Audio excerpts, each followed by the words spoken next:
La oficina de Morales y Torres olía ligeramente a polvo y cuero. El tipo de lugar donde el tiempo parecía detenerse entre los pliegues de expedientes antiguos.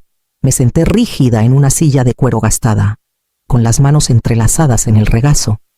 Mi esposo, Javier, y yo habíamos pasado 3 décadas construyendo una vida en San Miguel de Allende, y creía que la lectura de su testamento sería una formalidad solemne, no un ajuste de cuentas. Frente a mí, Emiliano ajustó el nudo de su corbata de seda. A sus 33 años, era pulido. La viva imagen del abogado exitoso de Ciudad de México que había llegado a ser. Su mandíbula estaba tensa por la expectativa, y por un momento me pregunté si sabía algo que yo ignoraba. El señor Morales carraspeó, sus lentes resbalando por su nariz mientras desdoblaba el documento. A mi amada esposa, Florencia Vargas, comenzó, y mi corazón dio un pequeño salto.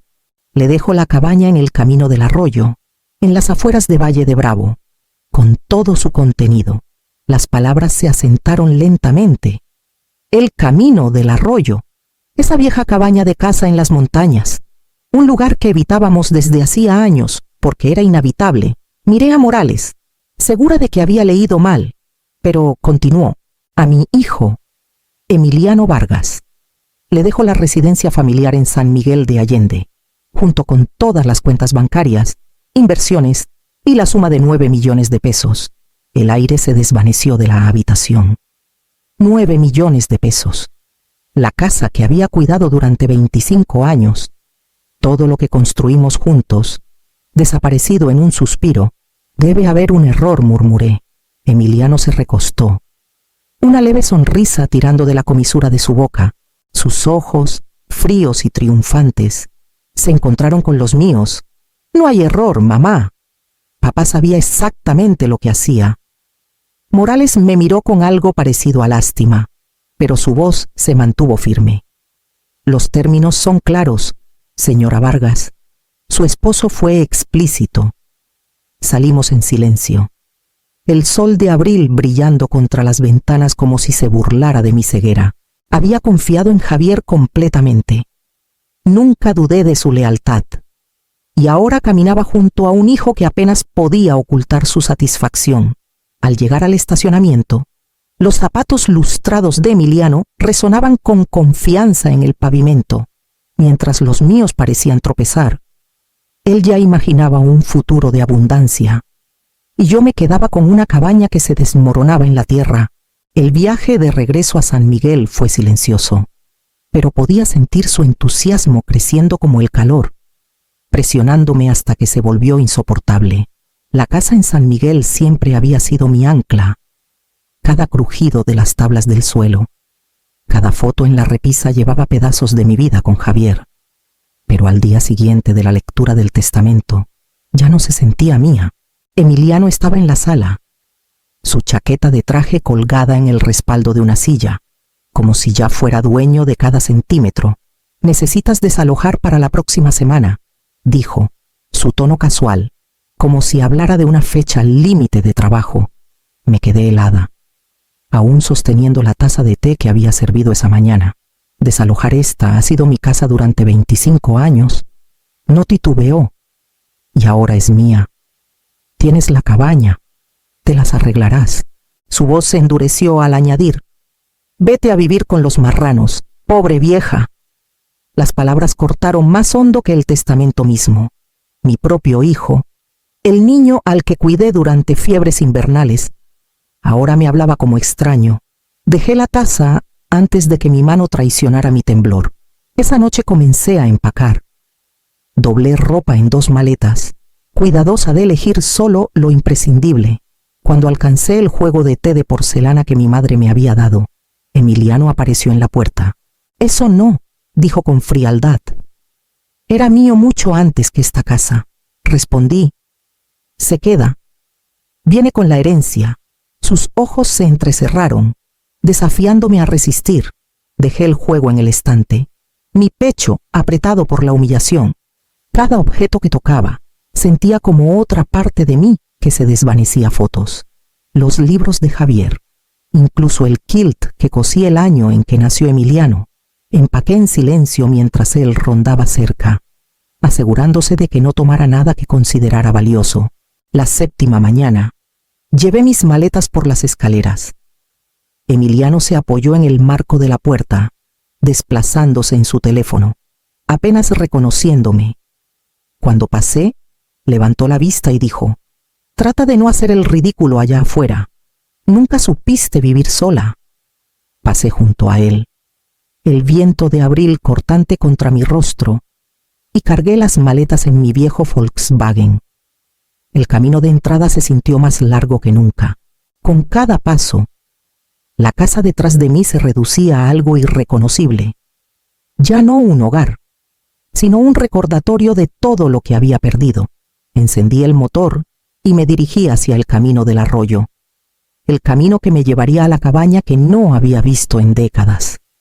El camino al arroyo empequeñecía con cada kilómetro, cambiando pavimento liso por grava, luego grava por tierra entre encinos y pinos que apenas despertaban en primavera. Mi viejo Volkswagen traqueteaba mientras subía el último tramo, las ramas rozando los lados como dedos huesudos. Cuando la cabaña finalmente apareció, se veía aún peor de lo que mi memoria permitía. El tejado se hundía, como si la casa misma estuviera cansada de sostenerse. Una ventana estaba rota, su vidrio destrozado hace tiempo. El porche se inclinaba, la baranda faltante en partes.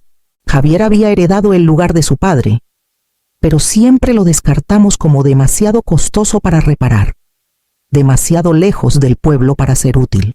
Ahora era todo lo que tenía.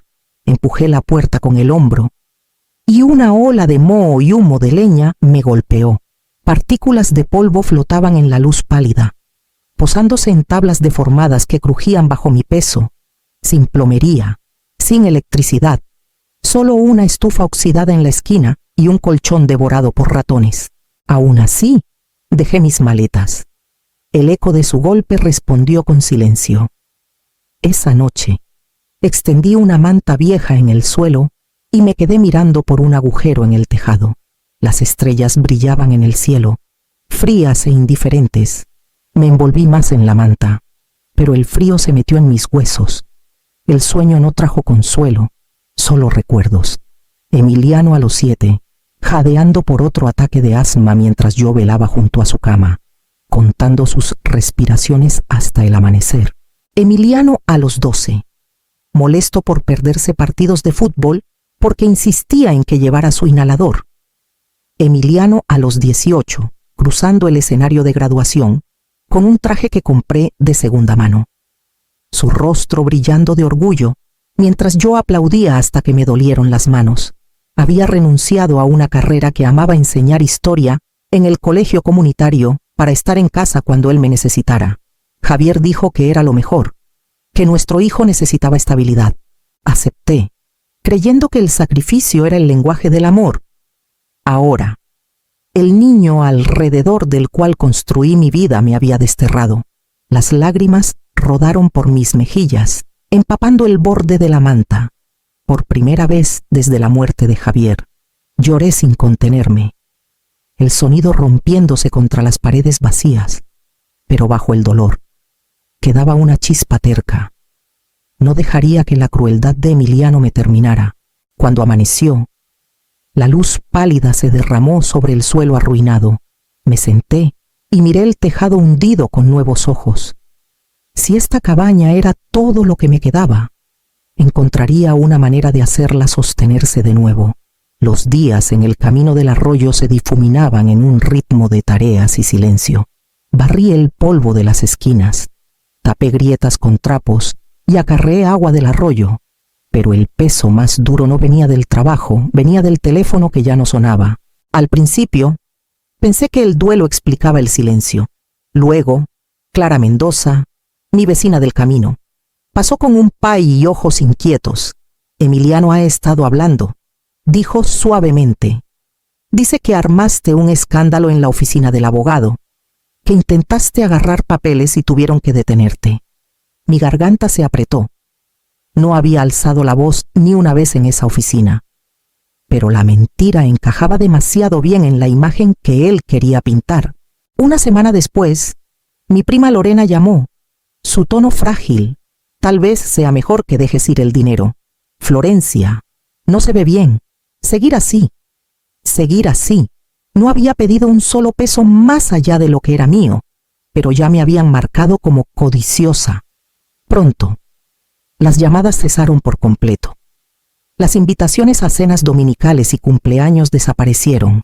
Incluso Rosa, mi cuñada que una vez se apoyó en mí tras su divorcio, me dijo con amabilidad pero firmeza que necesitaba espacio.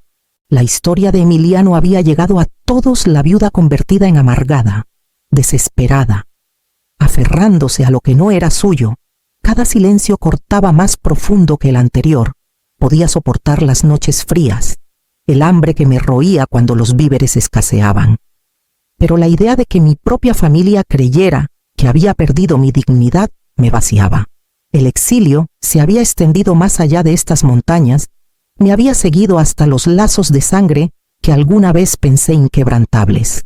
Una noche, mientras el viento sacudía las tablas sueltas, me di cuenta de que Emiliano no estaba satisfecho con tomar la casa. Estaba tomando mi lugar en la historia familiar. El porche se había convertido en mi pequeño proyecto, un lugar para estabilizar mis manos cuando el duelo amenazaba con sobrepasarme. Una tarde, mientras levantaba una tabla suelta para reemplazarla, mi palanca se enganchó en algo metálico incrustado profundamente en la madera. Al principio, pensé que era un clavo, pero al jalar con más fuerza, un objeto pequeño cayó ruidosamente sobre las tablas polvorientas. Era una llave pesada, de latón, fría contra mi palma. Extraños símbolos estaban grabados en su cuerpo, no letras, sino figuras que parecían casi talladas a mano. La giré, su peso extrañamente deliberado, como si hubiera estado esperándome. La curiosidad me llevó al sótano. El aire allí era húmedo, lleno del olor a tierra y moho. Barrí mi linterna por las paredes de piedra cubiertas de musgo, los rayos atrapándose en telarañas que colgaban como encaje viejo. En una esquina, medio oculta por un estante deformado, había un contorno cuadrado en la pared que nunca había notado. Aparté el estante, y allí estaba una pequeña puerta de metal, no más grande que una caja de pan, su cerradura grabada con los mismos símbolos extraños que la llave. Mi pulso se aceleró cuando la llave encajó y giró con un chasquido nítido. La puerta crujió al abrirse, revelando una cavidad estrecha. Dentro descansaba un sobre grueso de manila atado con cordel y una caja de hojalata más pequeña. Los llevé arriba, mis manos temblando. En la mesa, desaté el sobre y extendí su contenido. Mapas, escrituras y documentos de topografía se derramaron sobre la madera. Las palabras saltaron hacia mí: derechos minerales, límites de extracción, 200 hectáreas Valle del Arroyo. Mis ojos recorrieron informes sellados por el Estado que databan de décadas atrás. Algunos con la letra familiar de Javier. Abrí la caja de hojalata al último. Dentro, doblada cuidadosamente, había una carta dirigida a mí. Mi aliento se detuvo al ver su letra. Mi querida Florencia, comenzaba, si estás leyendo esto, entonces sabes que elegí un camino que debió parecerte cruel. Emiliano heredó la casa y el dinero porque sabía que los despilfarraría. Pero la cabaña, este lugar que ves como sin valor, guarda lo que importa. La tierra debajo de ella es tuya. Aseguré los derechos hace años durante mi trabajo forestal. Nunca se lo dije a Emiliano, porque habría intentado quitártelos. Confío en ti, Florencia. Siempre supe que tenías la paciencia y la fuerza para descubrir lo que yace bajo estas colinas. El papel se emborronó mientras las lágrimas brotaban. Mi exilio no era un castigo, era una preparación. Y escondido en este valle olvidado, había algo que podía cambiarlo todo. La semana siguiente manejé a Morelia con los documentos cuidadosamente guardados en mi bolso. El viaje se sentía peligroso, como si en cualquier momento Emiliano pudiera aparecer y exigir saber qué llevaba. Me repetía que él no tenía idea de que la cabaña era más que madera y polvo. Carlos Rivera, un abogado recomendado por una vieja amiga. Me recibió con la profesionalidad serena de alguien que había visto familias destrozadas por menos. Su oficina olía a cedro y tinta, su escritorio ordenado con pilas de archivos. Cuando extendí los papeles de Javier ante él, ajustó sus lentes y se inclinó, con los ojos entrecerrados en concentración. «Esto es extraordinario», murmuró. Hojeando mapas topográficos y escrituras firmadas, Javier aseguró derechos minerales sobre el Valle del Arroyo 200 hectáreas. Si leo correctamente, y estas firmas son inatacables. Están completamente a su nombre. ¿Señora Vargas? Sentí el suelo moverse bajo mis pies. ¿Qué significa eso exactamente? Significa que su hijo no puede disputarlos, dijo con firmeza. Fueron registrados por separado de su herencia, legalmente. Esto es suyo y solo suyo. El alivio casi me quitó el aliento. Durante semanas me había sentido como un fantasma, descartada y borrada. Ahora, aquí estaba la prueba de que Javier no me había abandonado. Me había confiado algo mucho mayor. Por insistencia de Rivera, contraté a un geólogo independiente. El doctor Martín Salazar llegó con botas embarradas, cargando equipo que resonaba mientras lo subía por la ladera. Durante 3 días inspeccionó la tierra, tomando muestras, midiendo crestas, caminando por el valle como si escuchara la tierra misma. Cuando me entregó su informe, sus ojos brillaron. Su propiedad está sobre depósitos de cuarzo de alta calidad, con vetas significativas de amatista y lo más prometedor turmalina verde. Conservadoramente, los derechos podrían valer entre 10 y 15 millones de pesos, tal vez más con una extracción cuidadosa. Miré las cifras. El peso del número era pesado pero extrañamente liberador. Los 9 millones de Emiliano ahora parecían más pequeños, frágiles comparados con lo que yacía silenciosamente bajo estas colinas. Esa noche, me senté en la mesa de la cabaña con la carta de Javier a mi lado. Él sabía que Emiliano quemaría su fortuna. Sabía que yo soportaría lo suficiente para encontrar esto. Había confiado no solo en mi supervivencia, sino en mi paciencia. Por primera vez desde su muerte, sentí más que duelo. Sentí poder, y lo mantendría cerca, en silencio, hasta que llegara el momento de usarlo. Las noticias de Emiliano llegaron mucho antes de que pusiera un pie cerca de la cabaña. En San Miguel, la gente hablaba, vecinos que alguna vez lo admiraron, ahora susurraban sobre su nuevo Porsche brillante en el camino. Las fiestas que se extendían hasta la madrugada, las mujeres que entretenía en restaurantes que yo nunca podría haber pagado. Voló a París por un fin de semana, luego a Madrid el mes siguiente, llenando las redes sociales con fotos de bodegas de vino y clubes privados. Incluso en Morelia, escuché su nombre. En el banco, una cajera se inclinó hacia otra sacudiendo la cabeza. «Otra solicitud de préstamo de Vargas», murmuró, pensando que no escuchaba. Ya hipotecó parte de su herencia, y apenas ha pasado medio año. En la oficina de correos, Clara Mendoza me pasó mi correo con el ceño fruncido. «Florencia, odio traer chismes, pero la gente dice que Emiliano ya debe más de 200,000 pesos. Ese muchacho quema dinero más rápido que leña en enero». Le agradecí en voz baja y caminé de regreso a la cabaña, el sobre de facturas presionado contra mi pecho. Dentro, las dejé y miré los mapas que Javier me había dejado. Emiliano se creía el vencedor, parado en la casa que yo había limpiado y reparado por décadas. Pero mientras él se ahogaba en lujos, yo aprendía paciencia, la que Javier había confiado en que mantendría.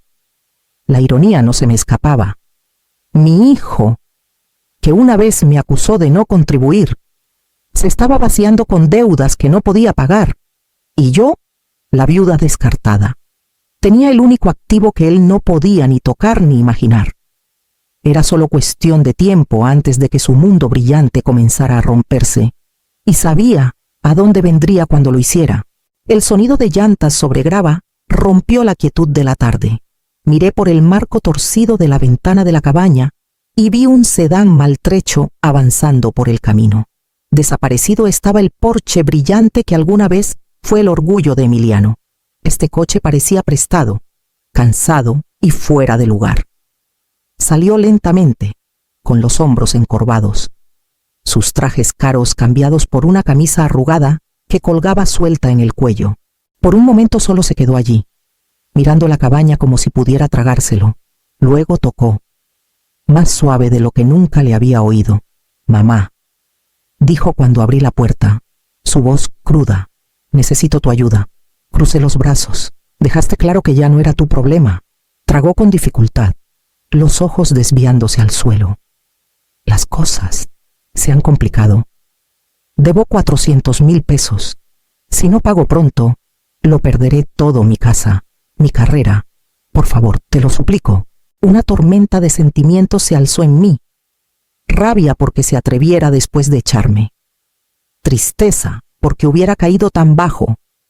Y bajo todo eso una chispa de compasión que no podía sofocar. Seguía siendo mi hijo, aunque él hubiera intentado olvidar que yo era su madre. Lo dejé retorcerse en el silencio hasta que levantó la cabeza, los ojos brillando con algo que casi parecía miedo. «Por favor, haré cualquier cosa». «Lo harás», dije al fin. «Te prestaré lo que necesitas, pero no será un regalo. Me lo pagarás, con un 5% de interés, en 10 años. Cada sábado vendrás aquí a trabajar trabajo manual, sin excusas, y escribirás una carta de disculpa por las mentiras que difundiste, para leerla en voz alta en nuestra próxima reunión familiar». Su rostro se descoloró. Por un momento pensé que se negaría, pero luego sus hombros se hundieron. «De acuerdo». Firmó los términos en mi mesa de cocina, con manos temblorosas. Por primera vez en años, el poder había cambiado, y tenía la intención de usarlo sabiamente. El primer sábado que vino, Emiliano llegó en jeans y una sudadera vieja. Se veía incómodo sosteniendo un hacha, sus manos suaves por años de oficinas y vida fácil. Aún así, partió leña mientras yo la apilaba, el sudor rodando por sus sienes. Semana tras semana regresó reparando la cerca hundida, acarreando maleza, incluso limpiando la estufa ennegrecida por el hollín. A veces se quejaba, pero la arrogancia se había ido. Cada ampolla parecía arrancar una capa de su antiguo yo. Para diciembre, un ritmo se había establecido entre nosotros.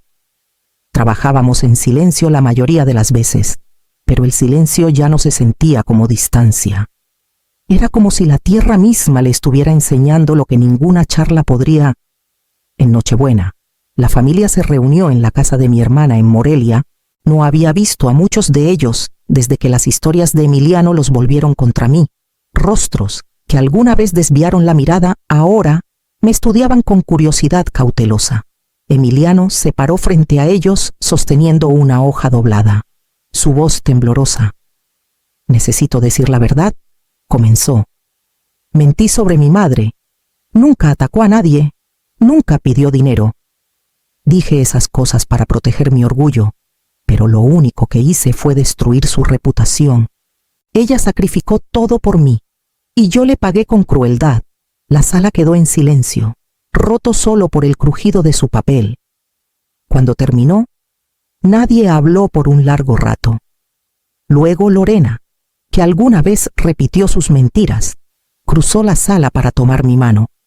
Otros la siguieron, murmullos suaves de disculpas, por primera vez desde la muerte de Javier. Sentí mi dignidad restaurada no por el dinero o las escrituras ocultas, sino por la verdad finalmente dicha en voz alta.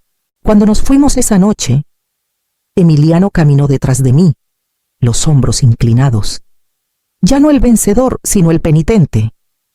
Un año después de que el testamento de Javier me despojara de todo lo familiar, abrí la puerta principal de una hacienda encaramada sobre el lago de Pátzcuaro. Las paredes de adobe blanco brillaban al sol, y el amplio porche miraba hacia el agua que se extendía hacia las montañas. Era tranquila, pacífica y completamente mía. Había invitado a Emiliano a tomar un té, no por obligación, sino porque quería que viera lo que la paciencia había construido.